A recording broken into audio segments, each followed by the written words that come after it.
Hey, it's Alexis, and it is a Monday in the U.S. It's a Monday morning. It is absolutely gorgeous where I am, and I want to talk about the Monday blues. So many of us wake up on Mondays and we're like, oh, I have to go to work. I have to go to work. Why can't I do what I love? Right? And there's the rub that we're assuming that what we do is not what we love. And I have a whole course on this called Quit That Shit, because this is so powerful. And by quit that shit, I mean you either quit the job or you quit the feeling that you have to do this job that you don't love.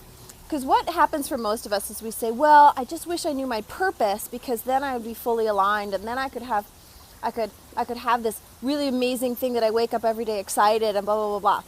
But there's a slight clarification there that I want to make, is that your purpose is something you're always living. But what we mean by when we say, I wish I was living my purpose through my career, is actually that I wish I felt meaningful in my day-to-day actions. I wish that my job felt meaningful and that I felt meaningful every day.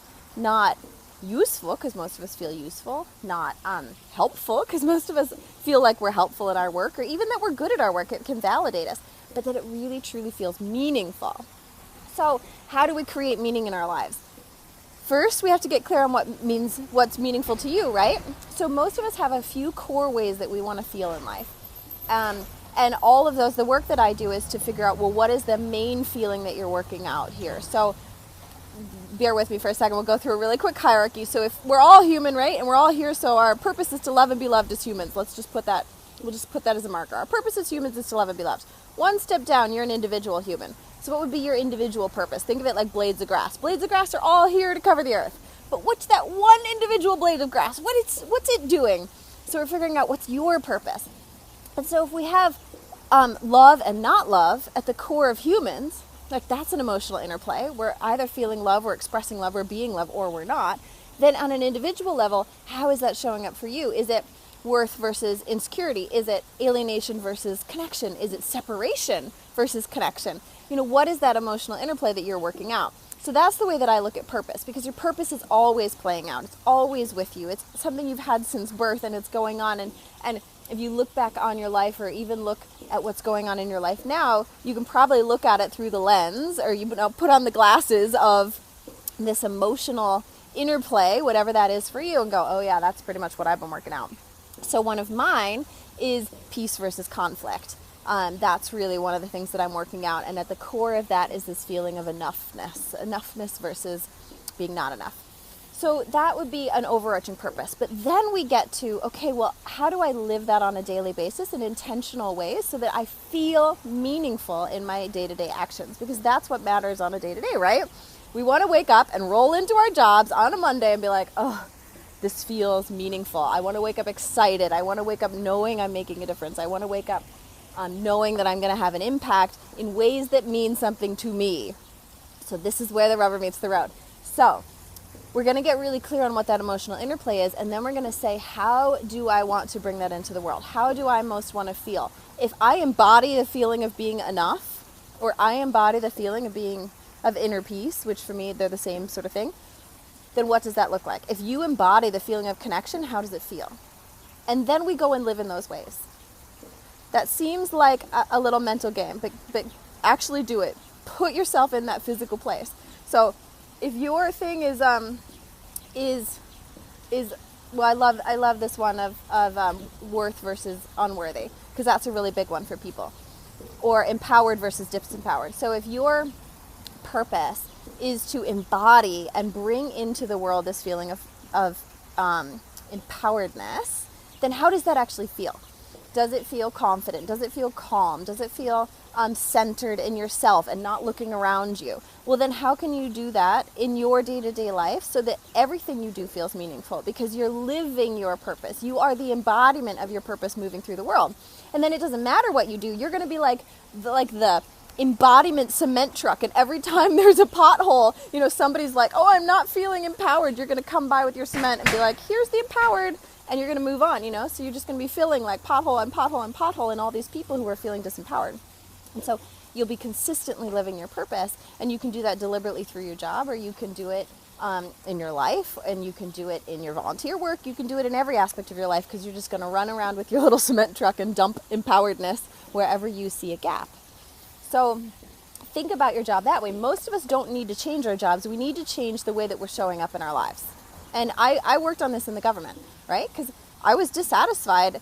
I had a couple of things rock me, and I was like, what am I doing here? But it turned out that my job had all the elements that I loved. I loved connecting with people. I got to create big visions. I got to inspire big passion. I got to help people go beyond, car just started. I got to help people go beyond normal thinking to something even bigger and bolder, and then come together to create that. Like, it was literally the ideal job. But in my mind, I wasn't embodying it. In my mind, I was like, I have to show up to do this for somebody else, blah, blah, blah, blah, blah, you know?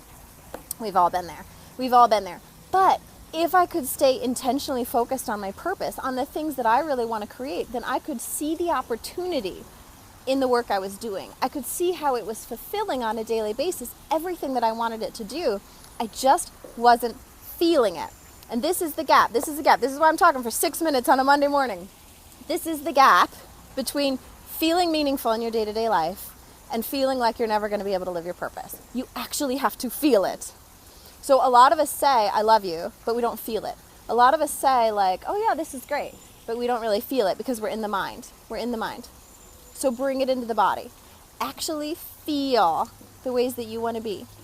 Practice it. It takes practice. Trust me, it takes practice. All day yesterday I was practicing feeling good, practicing feeling happy. Can I let myself smile? Can I wake up in the morning and just smile? Most of us are like, no, you know? Like, can you let yourself be joyful without having the mind tell you have a reason? Because what happens is you'll feel it and then it'll come.